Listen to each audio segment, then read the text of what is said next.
واگله رهدم من دشت، خم بردم به سی تفریح و گلگشت. پیامی وی سر گوشیم صدا کرد، شمارس ناشناس 938. نوشت بیستیم چطوری خرز مارم، اروخو حرف مف کردی به بارم. پنا شادی رات سیوام کنی لج، خدا هونت کند بارت کرد کج. گدومی بومی هم و وی باز، و او پوز خلص قسیم کنه ناز. نوشتم سیس چطوری خرز مار، ای خط جدیده، و تو چند تا خط داری آل برده پل بریده. و خرز مار هیچی مگو که حال ندارم، و ری برگشتن به مال ندارم. گم چه وابیده که حال نداری، و ری برگشتن به مال نداری. پمر دوزی کردی یا ردی زندون، یا لیوه آبیدی یرنت جنون. گویم مدتی و یک کاری داشتمه، دوست و قشنگیس اصلا نداشتمه. نمز کج فهمید که ما مال روسام، من زایه بکرتی همه دوستام. گو بچه ها این دختره مال دهات، سواد موادم نداره بی سواته. ما هم سرم نادم به زیر و ویدم، نی خیل دوسینه و باس زیدم.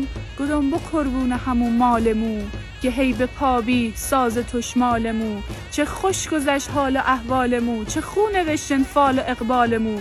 بقربون همون لهجه لریمو، فدا مینا و شولار قریمو. بقربون همون نون تیریادام، بمیرم سی همون آوتورشیادام. حالا فهمستم من شر وفانی، به هیچ جا جور مال من صفانی. تو ورگشتی گودی مال تو اده خط، که با واتساپ و بیلتاک وات کنم چت. به همون واتساپ و بیلتال که چه وابی، بگو همون فیسبوک همون های که چه وابی.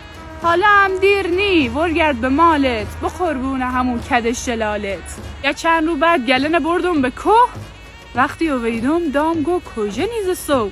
خالد دم زرز شهر ویده، ولی ناشادی راست منه چه تیپی زیده. گم دایه خالم خستک ویده، گو نه همو حال بردم واواس ویده. رهدم رختان کردم به ور، دوی تو چوقا و کله تک سر. یواش تو رو کستم سی مال خاله، دیدم خرزمارم نشسته بال چاله. گدم سلام، بوم گو علیک خرزمار. گدم چه خط کشیدی ز پار تا به امسال. خجالتی کشی و سر ناب زیر، بوم گو حرفا او روزنم ببر سوز ویر. هر پیامی هم که دامبت بکنس پاک، حرفایی هم که گمت من دلت بکنس خاک. گدم ری تیام ستینم، هرچی تو گدی داغت نبینم. خم نوکرتم خم نوکرتم خم نوکرتم.